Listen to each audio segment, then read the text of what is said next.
Okay, so let's talk about saying sorry. We all do it right, probably multiple times a day. Absolutely. It's almost automatic sometimes. But have you ever actually said sorry and then, like, immediately questioned why? Like, was that really needed, or did I just say it to, make things easier? Yeah.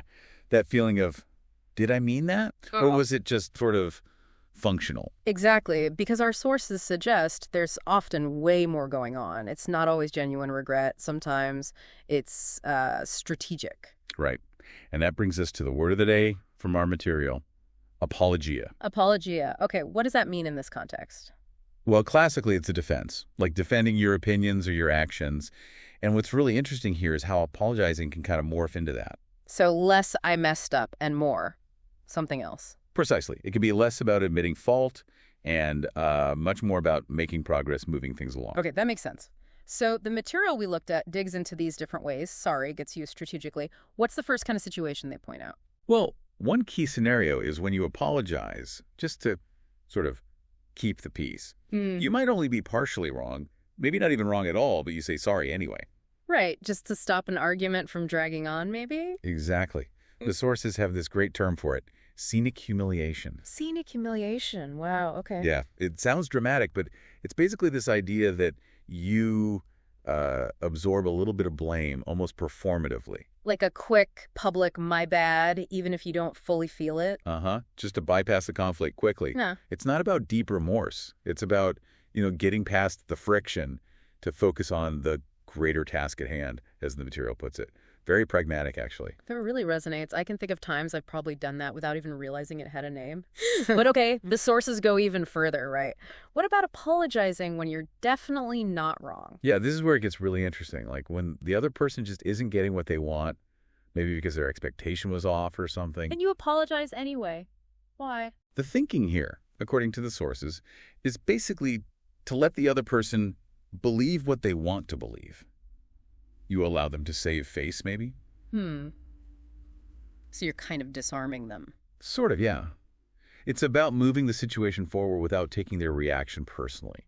The material even talks about it as uh, stroking their ego a bit. Stroking their ego for the greater good of getting things done? Exactly. Yeah. It's like a little social maneuver. Think about maybe customer service or managing a tricky team dynamic. Sometimes that sorry is just oiling the wheels. Okay, so it feels like there's a really important distinction the sources are making. Definitely.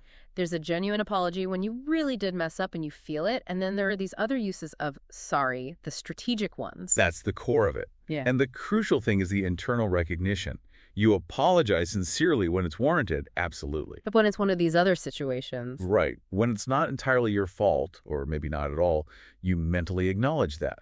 Hmm. The sources say this helps you avoid taking a complete personal hit. Ah, so you say the word, but inside you know the score. It protects you a bit. Exactly. Because ultimately, whether it's genuine regret or this strategic apologia, the main goal, the common thread in these scenarios, is always about pushing things forward. Getting past the sticking point. Yeah. Achieving resolution, making progress. It's amazing how much can be packed into one little word. I remember seeing this slightly odd image in the source material too. Oh, It was like a person bowing down to a kitchen chair, and the chair was wearing sunglasses, looking totally unimpressed.